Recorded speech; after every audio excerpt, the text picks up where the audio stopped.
Este domingo la Iglesia nos presenta el Evangelio de la mujer adúltera. Los escribas y los fariseos querían gastarle una encerrona al Señor y el Señor logra salir magistralmente, como siempre, con esa frase tan lapidaria de que el que esté libre de pecado tire la primera piedra. El Señor a aquella mujer no la juzga, Él que es la justicia, tampoco la aprueba, sino que dirá vete y no peques más, pero se dice con ternura y con mansedumbre. Ese es el modo que nosotros tenemos que actuar con los demás.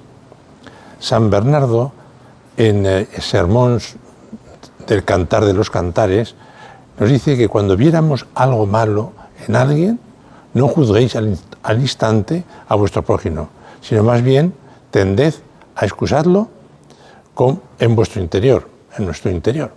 Decía, excusad la intención si no podéis excusar la acción.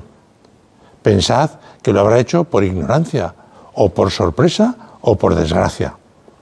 Si la cosa es tan clara que no podemos disimularla, nos invita para que en nuestros adentros pensemos, la tentación habrá sido muy fuerte.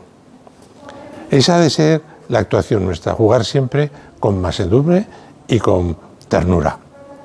Cuando en una visita, refería a San José María, un niño mete el dedo en la nariz, los que están de visita pueden decir que el niño es más sucio. Sin embargo, la madre lo excusa siempre y dice, mi hijo va a ser investigador.